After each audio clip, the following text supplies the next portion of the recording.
one of the absolute privileges I have as being the host of this podcast is being able to chat to and learn from some of the most incredible individuals all over the globe. And I get to bring that information to you. Well, hello there, and welcome back into the Direct Selling Accelerator podcast. I'm your host, Sam Hind, and this episode is a little bit different to our usual episodes. In fact, we're going to be using this one to do some flashbacks and share with you some of the magic moments over the last year within the Direct Selling Accelerator podcast from some of our guests and some of the episodes that we know have been most game-changing for many of our listeners. I didn't want you to miss out on these moments. So if you did miss any of these episodes, we're going to do a little flashback, and I'm going to also include the links in here for the full episode for each one of these as well, if you want to go back and have a listen to the entire conversation. So I'm going to introduce each of these to you. I know that you're going to really enjoy this. One of the absolute privileges I have as being the host of this podcast is being able to chat to and learn from some of the most incredible individuals all over the globe. And I get to bring that information to you. So I feel very privileged that I get to sit in the seat that I sit in and chat with these amazing people. The first of which is the amazing John Hubbard. Now, John shared during this particular episode why testimonials are a game changer and, most importantly, how you can get more of them for your business. Again, this one was very powerful. We got so much positive feedback from people, and the strategy that he shares in here as well was a game changer for the many that actually decided to apply it. The next one was a very special friend of ours, the amazing Keith Abraham, who specializes in talking about goals, how to set them, and most importantly, how to go about achieving them. And again, Keith shares some really amazing wisdom in here. I know you're going to really find valuable. Next up is another very special friend of ours that talks about one of the most powerful things you can ever do on social media, and that is the power of your story with the amazing Lisa McInnes-Smith. Lisa has been one of my mentors for many years, and you'll often hear me share stories using the formulas that Lisa teaches. And I really encourage you, listen on into this entire episode if you want to learn a little bit more about how to incorporate more stories in your content as well. I also share personally some of my really valuable lessons that I've learned in business and life so far. So many fun, crazy stories, but also so many things that I don't want you to do wrong, and I would really love for you to learn from my mistakes. So that was an episode that we've recorded throughout the year that, again, was really powerful. We got so much really great feedback from our amazing listeners. And last but not least is actually an episode that for me was a very, very special one to record, because one of my all-time favorite books, as most of our members know, is the amazing book by Brian Tracy called Eat That Frog. Now, in this episode, I actually got the opportunity to interview one of the trainers from Brian Tracy, Andrew Phillips. And Andrew shared some incredible gold nuggets throughout this episode. It was a real honor for me to chat with him. And again, this was a game-changing episode for everyone who listened to it. We got so much incredible feedback from people. So I hope you really enjoy these little snips and golden nuggets. And if you hear one in here and you think, I need to hear that whole episode, you've got the link in the show notes. So enjoy. And it has been such an honor and a privilege having you be a part of our Oxano family through our podcast this year. Don't forget, of course, to please share this episode with any friends or family that you think can also benefit from this. Share the love. And of course, make sure you subscribe. But that's it from me. I'm going to hand over now to some of our 5 favorite moments in 2023 with the podcast, the Direct Selling Accelerator. Enjoy.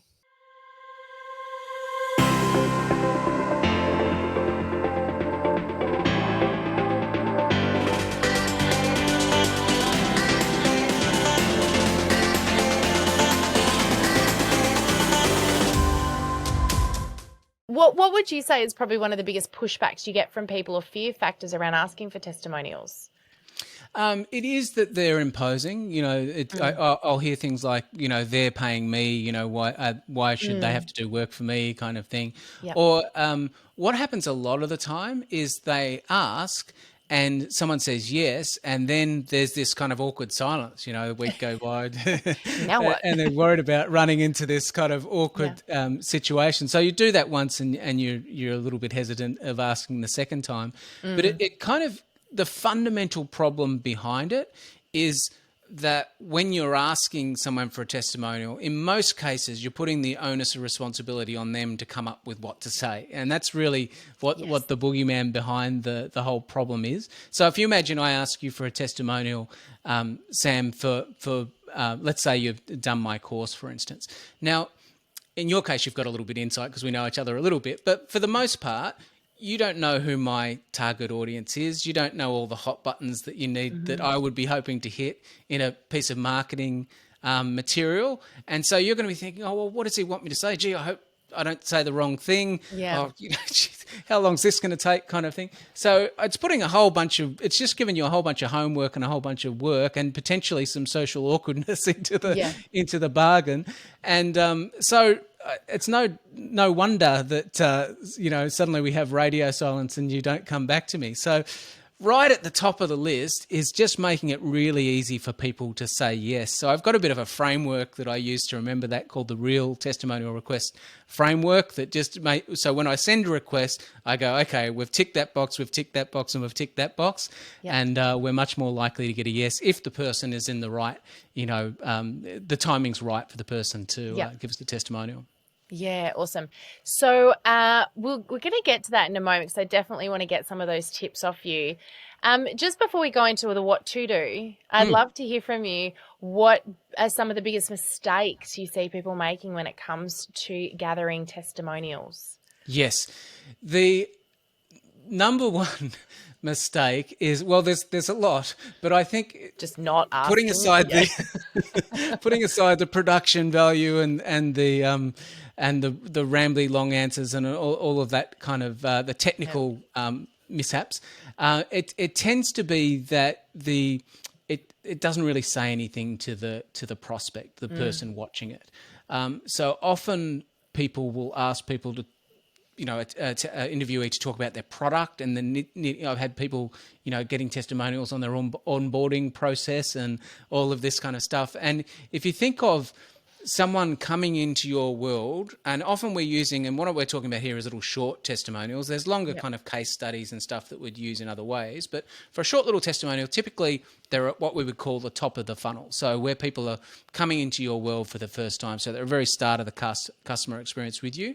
So at that stage of the customer journey, they don't really know you very well yet. And they're probably looking at you and a few other people at the same time and weighing up which way they want to go. So at that stage, they're not going to give you much time. So it needs to be short, the testimonial. So it can't be banging on about you or all the intricacies of your widget, or it really needs to speak to them and enter in the conversation that's going on in their mind. So if I hear a testimonial and it speaks to a problem that I have and that I'm seeking to solve by this service, I'm instantly interested. If I click to watch a video and I can see it's 12 minutes long, and there's no way I'm going to watch that. So that's the number one mistake I see, just not making it relevant and in the way that you would with any other piece of marketing, because they're not really any different from a video sales letter or a webinar. They really need to tick all of those same boxes of, appealing to a single target market, having that psychographic information right around, what's our prospects' fears and their pains and their desires. Needs to do all those jobs, but arguably it does those jobs even better than the other tools we use, like a sales letter or a video sales letter, because it's coming out of the customer's mouth. So it's far more believable than you just saying, hey, take my word for it. Well, most people accept that they need them, and you don't really need to do too much. I could give you a list of stats that'll blow your mind. Number one B2B content marketing method by LinkedIn, so there's a whole length of stats as long as your arm. But most people don't need that. They accept that they're needed and they're effective. The hurdle comes that they're just a hassle, and how do you reach out without, imposing on your client? So the framework that I use or the checklist that I use when I'm reaching out is what I call the Real Testimonial Request Framework, and it's just REAL. And the first letter there that I make sure I've got in every single request is I put the client relationship first. Yep. So I'm not putting everything on the line for one testimonial. So, for instance, I might say something like, I'm sure you're super busy right now, but no big deal either way. But if you're open to the idea, I'd really appreciate it. If my timing isn't good, simply reply with next time in the subject line, and please, no further explanation is necessary. So that's the very first thing that I add into any testimonial request. And it just takes the heat out of the exchange, so they can just easily reply. They don't have to give you a lame excuse that then's going to cheapen the relationship, next time you see them. Yeah. And the interesting thing it does is it frees people up to send more testimonial requests because they don't feel like they're imposing on their client. And I think that's probably the biggest benefit of having it in the first place, is just that psychological benefit of going, okay, I can send these out because it's not going to impose on my client. If they don't want to, they can just reply with next time. Yep. So good. Now, there is obviously some ways, I should say, grammatically correct, Sam, goodness. There are some ways that you can help people with this whole process, and of course the getting of the testimonial itself. We'll talk about that in a moment. I just wanted to ask you a little bit about, once people get the testimonials, what are some of the ways in which they can use them? And I'm thinking about our listeners specifically here, because I'm sure some of them are going, okay, great. Well, I work for, I've got a direct selling business. I sell, products, or, I recruit people into the business opportunity. Isn't that something that the company should be doing on my behalf? Now, I'm just going to say that's not a real question, because we all know that the answer to that is no. You are responsible for growing your own personal business, and you are what you're selling. But my question, though, John, is around how they can use that testimonial once they get it. What are some clever ways or, strategic ways that testimonial can be utilized? Yeah, so many ways. And I find that they are really underutilized, that people literally just get the video testimonial and, put it on for instance, a landing page and forget about it. But the beauty of capturing video is it can be repurposed into so many formats. So, for instance, I was talking to a marketing agency recently, and they sent me a case study deck, which was all of these case studies in one PDF, as an example. We create like, for instance, an article which goes on, it's like a magazine article with a very nice headshot, and then the kind of before working with such and such, after working with such and such, the headlines up the top, and then a nice description of the transformation that took place. I guess the rule of thumb is anywhere around where you're closing the sale, particularly online, using proof is going to be very advantageous to you. So, for instance, even if you're doing in-person sales calls, if you've got someone booking a call, through Calendly or another method, the thank you page is where you can start showing social proof. And then if there's a time gap before the call takes place, there can be emails that go out that are also showing social proof. And they don't always have to be the video. They can be a little story about, hey, Sam, I thought of you because I was working with a company like yours last month, and then having the result and just talking about the result that you got. Yeah. So it's just repurposing that information in a different way. And obviously presentation. So if there's any type of presentation that they're doing, again, don't have to use them as video. We can talk about them as a customer story and just use the facts from the story and present it in any medium that we like. What are some of the goals you can help people with to break down when it comes to social media? So what goals would you set in the social media space? Because we often look at the end goal. We look at I want the $1 million business, or I want 100,000 followers. How would you suggest that people break their goals down to make them achievable and measurable so that they feel less overwhelming? Because I think overwhelm is the greatest challenge in this space. Yeah. Good question. Great question. So one of the things that I talk about is this goal driver formula, blueprint. And so if I was going to walk you through that process, and I think we have some time to do that, Sam, if I can walk you through the process, where we have to start first is how you want to feel. So there are 135 different emotions you can experience as an adult. Of those, 64 are positive. Of those 64, they break down into 8 what I call goal drivers. These are things that will drive us to do the uncomfortable, the inconvenient, and the unknown. And so of those 8 drivers, let me just reel them off. People want to feel successful. People want to feel purposeful. People want to feel inspired. People want to feel happy. People want to feel in control. People want to feel respected. People want to feel confident, and people want to feel relaxed. So the first thing I'd say is, how do you want to feel about your social media? And so let's just say, people say, oh, I want to feel inspired by my social media. I want to be able to read it, and it inspires me, and it makes me to be better, to do more, to have more, to achieve more, to give more as part of that process. Go, great. Okay. So inspired is our goal driver. And the second thing I say is, okay, in the next 12 months, what's the number one goal you want to achieve in your social media, in the area of social media, to feel inspired? And you think, okay, wow. Well, if I could create a following of 1,000 perfect clients. So not just, anybody can buy a list, anybody can go and engage someone to, fill up their, I've got 1,000 followers or whatever it might be. But I'd rather, if you said to me, what would you rather? Would you rather have 100,000 followers, or would you rather, 1,000 raving fans? Oh, give me 1,000 fans, because those 1,000 fans will buy, rebuy, repurchase, reshare, et cetera, et cetera. These ones here, doing nothing. Geez, it looks good.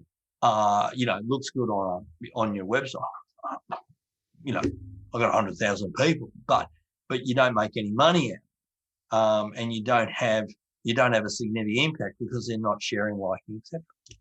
So then you go, okay, so I want 1,000 of the perfect. That would inspire me. I said, great, okay. When do you want to achieve that by? Well, it's a 12-month goal. I want to achieve it by April 2022. Great. Okay, so what day in April? Oh, yeah. Oh, well, 1st of April, 2nd of April. Okay, great. You got to speak. By the way, what day of the week is that? Oh, I don't know. I have to look at a calendar, so you get your calendar out. I want you to be that specific, because the Olympic, archer doesn't, point the arrow at the target. They aim at the bullseye. So let's be specific from day one. The next thing I'd say is, okay, what type of amplified attitude do you need to have to be able to achieve that goal? So we go back to the attitudes we were talking about. Well, I need to be tenacious. I need to just turn up and do it and do it and do it, and not get disheartened when, nobody's liking this post, or nobody's sharing it, or, I haven't met my target, or having 10 people join me, this week, or the campaign I just launched, hasn't, generated the income, blah, blah, blah. Yep. So tenacious is can be the amplified attitude. So I pick an attitude. Then what I do is I go, okay, so now we're down to, well, tell me 5 reasons why you want 1,000 perfect, perfect client to join you on social media. So tell me 5 reasons why. Why do you really want? Well, I know that with 1,000, I can earn an income off that. With 1,000, I can have. It's a great platform to go to. 5,000. Great. Okay, because this, Sam. It's like the hardest is getting to the first 1,000. After that, it's like momentum. After that, there's momentum. Yeah. So you come up with 5 reasons why that is so important to you, because when the why becomes clear, the how becomes easy. And so then after that, what I then do is I then go, okay, so hand on heart, no BS. Tell me the 2 things you need to stop doing in your life to make this goal come true. And what are the 2 things you need to start doing in your life to make this goal come true? Because what happens is people go, well, I need to stop watching TV or Netflix, or I need to stop procrastinating, or I need to start liking other people. I need to start researching. I need to start, following Sam's process. Maybe I need to, engage Sam in what's saying being my coach and mentor to help me on that journey. So all of a sudden, okay, so now we've done that. So then what I say to people is, I go, okay, so now you've done that. Tell me what is your first milestone. So if it's a 12-month goal, what do you need to accomplish in the next 30 days? Tell me the goal you need to accomplish in the next 30 days. I need to do my research. I need to run and test a couple of campaigns, blah, blah, blah, blah. Great. So what's your goal in the next 90 days? And then what's your goal for the next 6 months? Because you've got to have these milestones that you work towards. And then what I say to people is, okay, now that we have a 30-day milestone, a 90-day, 6-month milestone, what is your plan of action you need to work on in the next 30 days? Break that down into bite-sized, easy to consumable pieces. Listening to a podcast this morning with Tim Ferriss and Jerry Seinfeld, and he writes every day. He said he said I sit down for an hour with the intention of writing content, but not with the intention of doing anything else but that. Right. So if nothing comes to me, I still sit there for an hour. I love it. That's dedication. Sure is. But he has piles and piles of yellow foolscap pads over his 30-year career as a comedian. Yeah. And of course that's where you become master. Absolutely. Now, the final piece of the puzzle is, what are your daily rituals? Because you then go on that social media and you sort of go, okay, so I want 1,000 perfect profile. I want to achieve it in this goal. I want to feel this way. I'm doing it for these reasons. Why? This amplified attitude. And then you say, what do I need to do 5 out of 7 days a week, 6 out of 7 days a week, 7 out of 7? What are the 1 or 2 daily, not negotiable rituals, routines, habits to make this work? I love it. And it could be posting. It could be liking X amount of people. It could be going out and connecting with other people. It could be starting a conversation. I've got a mate of mine who on LinkedIn has been, he's got 37 active conversations going on at the moment with his ideal client. And already he has from January to now has already got $2 million of advanced booking. Wow. That's amazing, isn't it? Just from connecting and relationship building. And starting a conversation and continuing that conversation. But more importantly as well, Sam, getting in this corridor of clarity. Yeah. Not the chasm of confusion, which social media can be so much part of. Absolutely, it can be. One of the things that we were chatting about earlier was something that Lisa does, which I think is absolutely fantastic, is that she helps people to tell their story. Now, I did, both my husband, Greg, and I both did an amazing course with you. Must have been early last year. Maybe it was during COVID when we were all stuck at home and all we had to do was learn. So we jumped on in and did some further learning with you. And the really interesting thing at that time was that I had thought that my story, because it didn't feel as game-changing and special as other people's stories, I thought my story didn't matter. Now, we're going to talk a bit about storytelling today, but the question I want to ask you is, what would you say to somebody who, like me at that time, feels that, my story is really not that special, my story is not that important? I would say that everyone's story matters.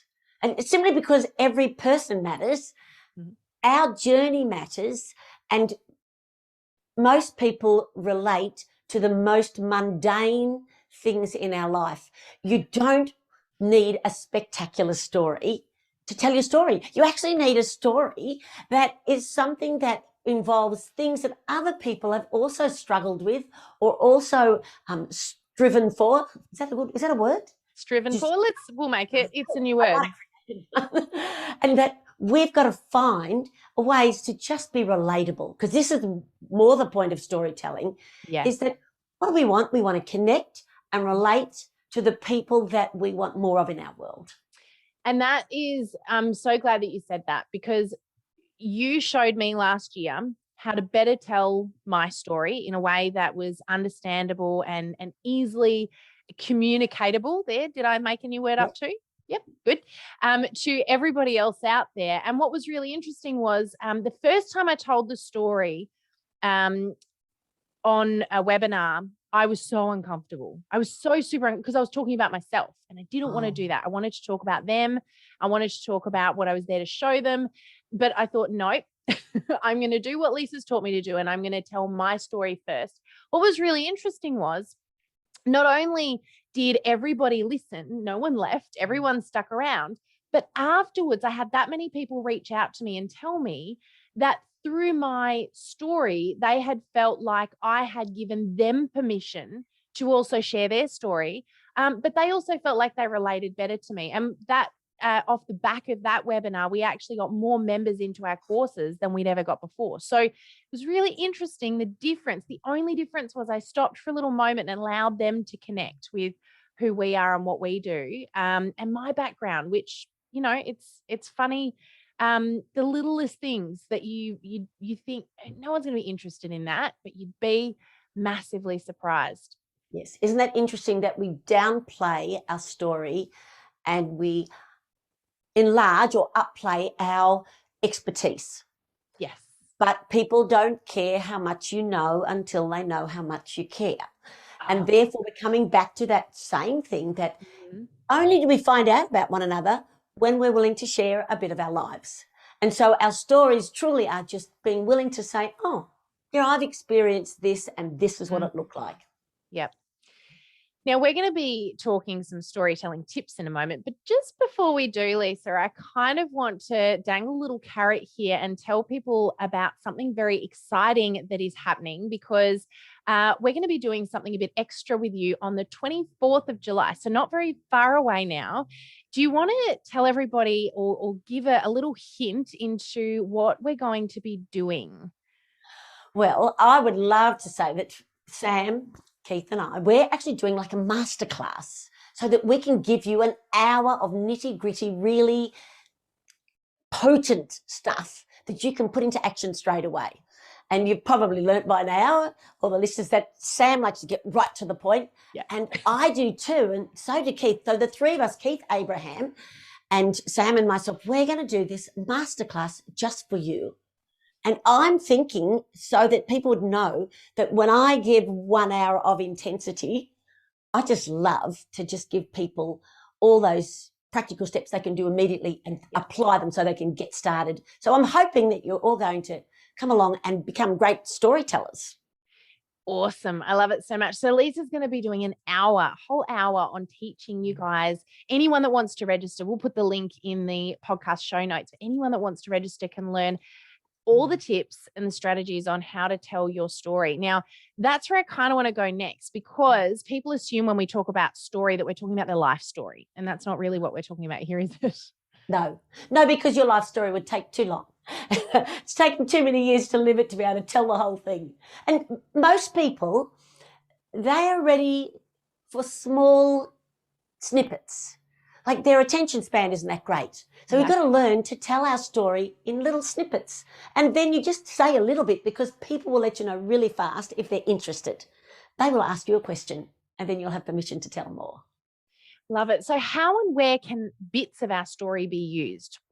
How do you strategically suggest that people utilize their story? All right. Well, I mean, I certainly know that if you're going to be on social media, people want to know who you are. They will learn what you do, but they actually are more interested in who you are first. Mm-hmm. And because I am an encourager, you know, I love to give people the courage to take the next step, like that thing that's right in front of them. What is the opportunity right now? It might be a relationship. It might be a business building opportunity. It might be your health challenge, but it's giving people courage. Yes. So what I tend to do is tell little stories of where I've had to take a step into the unknown and what the result of that has been. And they can be tiny little steps, you know, like asking a guy if he'd like to have a cup of coffee with you when you're a single. Would you like to have a cup of coffee?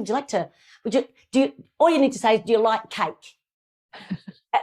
and you can tell, well, I like coffee. How about we have a coffee and cake? So So we're going to include some pickup lines in today's podcast episode. Well, look, I don't call it picking up. I call it making connections, because singles need to build a bigger circle of connection. And Yes. I'm going to say, let me just apply this to business people. We also need to build a bigger circle of influence. And that we do that by being able to share our story so that other people relate, and then they share your story again into their circles. I actually kind of like that. All right, not pickup line, but let's call it a pickup line for the sake of where I'm going with this. I like that for, if you're trying to get a new lead, or if you're trying to build a new connection with a customer, I still think that one's perfect. Do you like cake? Well, I like coffee. Great. Let's organize a time to catch up. Perfect. Yes. Fantastic. I love that. And notice again, there's a story in that, isn't it? You could tell a story if you wanted to about, I'll tell you one, because I met this woman and I really wanted to get to know her better. And I asked her, do you like cake? Well, then she told me that she actually produces magazines with cake, magnificent cake. And I said, I'm coming to your place to taste your cake. And we laughed and laughed. And we've now built a friendship simply over the fact that I just asked a question and we found we had a common interest. So anyone else out there like cake? I love that. And can I just point out, guys, that was the simplicity of sharing a story, because all you did was share a point of knowledge, a little piece of information by turning it into, and it was a real story. But that's what we're talking about with storytelling, guys, is using your story to share important things. And that can be done in any element of your business as well.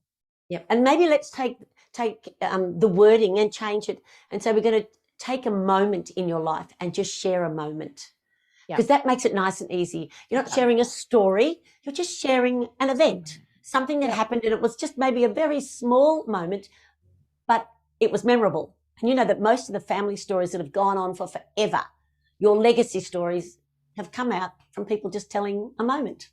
You've heard me say this before. I just want to dive in for a little bit on this, though, is be yourself. Here's where I'm going with this. I speak about this often when it comes to social media and the importance of being you. Because here's the thing. People are not buying your product. They're not buying your business. You've heard me say it. I'm repeating myself again, but they're buying you. They're connecting with you. They don't really care about what you sell. They care about why you sell it. They care about why it matters to you and how you show up. Your ideal audience is sitting there waiting for you. But I want to expand on that for a moment. And I want to remind you of this. Sometimes we look outside of ourselves, and I'm going to put my hand up and say I am one of the worst for doing this. We look at all of the things that we could be, should be, want to be, and are not. But I want to remind you of something that someone told me the other day, and that's this. You are exactly who you need to be right now, and you are exactly where you should be right now. There's nothing missing. You are who you need to be and where you need to be in this moment. There's going to be change in your life. There's going to be growth. You're going to morph into something else. You're going to change, absolutely. But in this moment, at this time, who you are is perfect. And I just want to remind you of that, because it's very easy for us to compare ourselves to others out there, particularly on social media. We watch what other people are doing. And do you know what? I do it too. We all do it. We watch other people and we think, I need to be more like that. I need to change who I am. I'm not good enough. I'm not worthy enough. People don't want to hear from me. They don't want to see me. Maybe you've used the words that I reckon I've caught myself saying multiple times over the years. I feel like an imposter. You're not. You are the only person qualified to be you. And in this very moment in time, you're exactly who you need to be. So I just want to give you that little bit of encouragement. I don't know who's listening to this today, but whoever you are, whatever you are doing, wherever you are in this very moment in time, do not think that you need to be anything different from who you are. Be yourself unashamedly. Be you, and know that you are exactly who you need to be in this very moment in time. Listening is an art form that literally can disarm any person or any situation when done right. It reminded me of something very important. It's not the words we say, it's actually the words we don't say that have the greatest impact. Now, I'm a talker for a living. It's what I do every day. So listening for me is definitely something that I have to put a lot more focus into, probably than the average person. But I just want to encourage you, because as I have spent time playing in this space and learning in this space, I can tell you that the way that my relationships happen, the way that business works, even the way that my business growth happens, and it'll be the same for you, is very different when I practice deep listening. So I just want to throw that one out there. I think that's a really important thing to remember. Enjoy the ups, prepare for the downs, but notice the middle. Now, here's something I observed about my own behavior last year, and probably for years, but last year in particular, is that I noticed that the highs and the lows in life and in business were really prominent. I remembered the highs, I remembered the lows, I celebrated the highs, and I got frustrated and stressed about the lows. But I picked up one of my as a kid, I was one of those journalers. I loved to write in my journal, my diary, every single night. And I found one of these diaries recently, and I was flicking through it with my daughter when I realized something. When you journal, you capture the middle, and the middle is the part that you forget, but the middle is the part where the beauty happens. Reading through my journal, I was blown away at some of the things in my life that had happened, some of the things that I got up to that I had completely forgotten about because they got eclipsed by the ups and the downs, the highs and the lows. When we have those great highs, it feels like nothing can tear you down. And then suddenly you have this deep low and you feel like nothing will ever get you out of it again. You guys know what I'm talking about. We've all been there, right? But what I've noticed is that there is so much beauty in the part that we don't notice in the very middle. And as I've got older, I've spent less time focusing on that middle and so much more time focusing on trying to get back to the highs all the time. That's not how life works. Life is full of ups and downs, highs and lows, but also lots and lots of middle. So what I started doing this year for a little bit of fun was I decided to journal again. And do you know what? I noticed how in every single day there is so much beauty that I completely miss if I don't stop and think about it, if I don't have a little bit of gratitude for it. Do you know what I'm talking about with the kids? They say the simplest little thing. There might be a conversation you have with somebody, and in that moment you just feel this little, oh wow, I really needed to hear that. But tomorrow you completely forget it because it gets eclipsed by something bigger in some way, shape, or form. It might be as simple as you go for this walk and, you notice the beauty of a flower, or, you take your shoes off and the feeling of the grass under your feet. These, for me, are the moments that really make life powerful and beautiful. And so I really want to encourage you to notice the middle, however you need to do that. And that's, different people do it in different ways. Some people draw, some people have really great at practicing, having mindfulness. That's the word I'm looking for. They're really good at practicing mindfulness. I love to write, and it's where my creativity comes out. I just don't make much time for it because I get so busy. So I've been trying to take the time out to do that. And the beauty that I'm finding in the middle is just amazing. And I just want to really encourage you in that, to notice the middle bits as well. What do you think is, the most important thing that we need in order to be successful at being salespeople? One word: goals. 2 words: clarity. We need clarity around those goals. You went through your journey. I've done the same kind of journey, and frankly, I saw the same kind of ads and did the same thing. Why did we do it? Because we had a bigger picture in mind. We wanted to achieve something. It might have been that we wanted to take a flight to India, or which was my case. And we needed money. We needed to achieve something. So, for any of us that are listening, there's a couple of secrets to success that they're not really secrets at all, ultimately, but having goals that are emotionalized, that really mean something to you in your heart, are essential. So most people that are involved in sales don't take the time to think about what are their goals, what are their 5-year or 10-year goals, and really vision forward we kind of do, we kind of don't, we get distracted, but we actually need a written plan. And as you'll know from Eat That Frog, only 3% of people have a written plan. Yeah. So for anybody that's listening here to jump into the top 3%, it's time to write out a great plan. But at the very heart of your question is the very need to think about the reasons that you are going to pick up the phone. It's not about the other person. Obviously, you want to give great customer service. You've got a product that you enjoy being a part of, but you really need to, especially on the cold, wintry days where you may not want to get out of bed, you've got to remember, why am I doing this? What's my why? And really, really work that through. Think about your why goals, your how goals, and then your what goals as to what you're going to achieve ultimately. So that'll give you the motivation if they're really emotionalized. And lastly, Brian talks about, success is about having reasons or flames in the furnace. The hotter the more reasons, the hotter the flames, the better the furnace will burn. So that's the answers. Yeah, I love that. So good. And, one of the things that we talked about as well is that, where your head's at.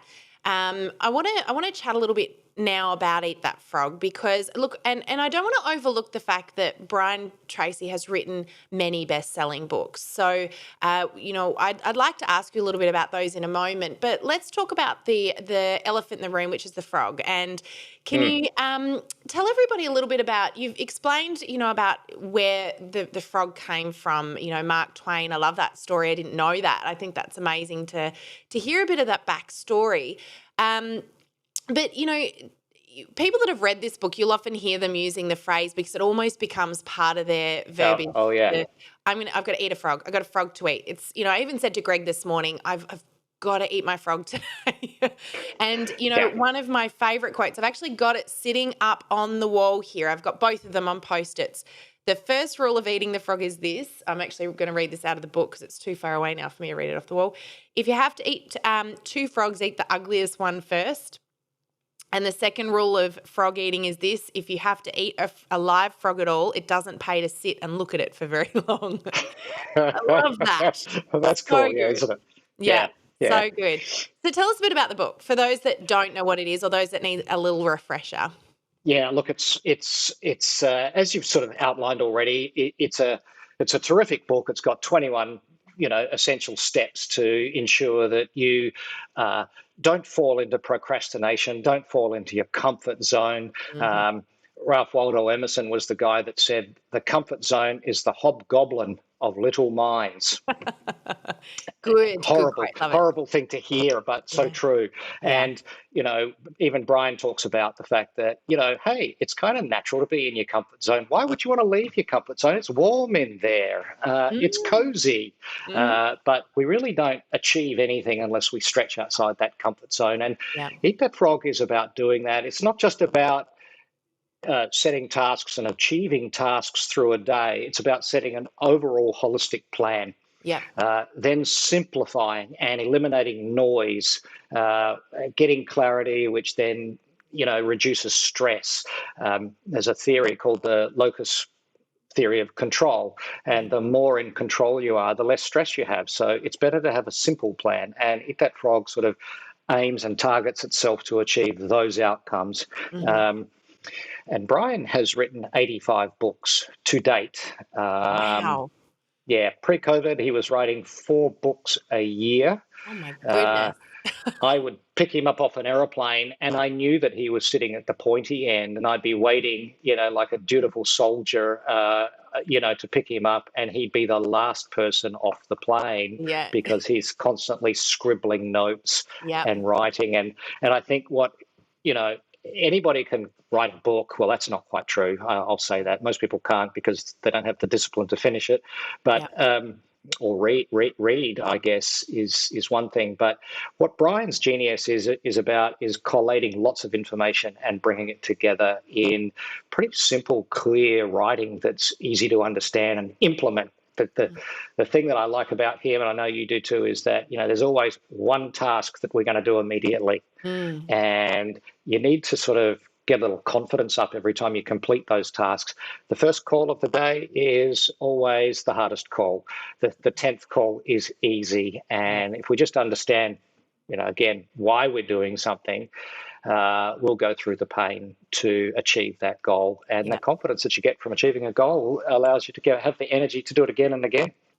I just want to talk about mindset. So can you tell us how mindset relates to, and we all know it relates to the sale, but can you give us a few little pointers and tips to help people that are thinking, how can I improve my mindset to help me do better? Yeah. Okay. I'm going to start with a quick story, and that story will evolve into the answers there. There was a guy back in the 1900s called Andrew Carnegie.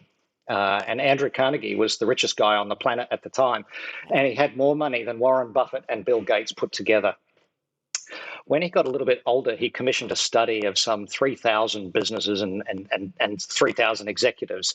And he said, listen, I want you to tell me what all the attributes of success are. And Napoleon Hill was engaged in this study, and a few other people we might know. And they came back with 65, 66 attributes of success. In any endeavor, as a salesperson, as a parent, it didn't matter. And Andrew Carnegie said, go away and come back with 3. And so they went away and they sliced it down to 3 essential attributes for success. And knowledge is one. You need to be knowledgeable in the marketplace that you're in. To be in the top 10%, you need to have a lot of knowledge. You need to have skills. Skills are the application of knowledge. And the final ingredient was attitude. You need to have a great attitude. And that's, 85% of success. Skills are 7.5 and knowledge is 7.5% of success. So if we understand that the way that we think is the barometer of success, to be successful around mindset, one needs to be able to control the way one thinks. So that can be with clarity. If you can control the words or the thoughts that are going into your head, see, the pattern is we have thoughts that generate emotions, that generate words, that generate actions. So that's the correct pathway. Thoughts, emotions, same kind of thing, words that come out of our mouth, and then actions. It's going to be a great day. I'm really excited about today. Terrific. Yeah, it's a great day. And all of a sudden, my actions are positive, and I'm committing to something. That's the right pathway. And in training, what we often see, and particularly in sales, is we see the reverse happening. We see actions leading to words, leading to thoughts. And so we have sloping shoulders because we're not doing well. We have negative language because of inflation, or I've knocked on 45 doors and I can't take it anymore. And then our thoughts are negative and the spiral begins that way. So mindset and the way that we think, the ability to control our thoughts, positive and negative. We can't stop negative thoughts, but we can deal with them and just sort of flick them off our shoulder if we can. That's the best pathway to getting the right kind of emotions. As Brian talks about and others have talked about over the centuries, there's 5 key negative emotions that we've got to try to avoid, and it's not easy. I think about them all the time. I write my goals out every day just to get calibrated so that I'm not, getting involved in these negative thoughts. And we all have ups and downs. So we do, and we can, and we will. But you've got to be able to control them. And the big negatives are, fear, blame, greed, jealousy, envy, judgment, these sorts of things. If we can sort of eliminate and stop sort of engaging in those sort of thought patterns and really go positive as best as we can for as long as we can, we'll get the right words, the right emotions, and then the right activities, the right actions. So that's a bit of a long-winded answer, but that's legitimate studies that have demonstrated that. And there's been people through, from Maxwell Maltz to Brian Tracy that have articulated this this process. Thank you for joining us in this episode of the Direct Selling Accelerator podcast. If you love listening and you found that this was helpful for your direct selling business, please like and subscribe to our YouTube channel. You can also check out the recommended video that's popped up on your screen right here. I look forward to seeing you again next time. Bye for now.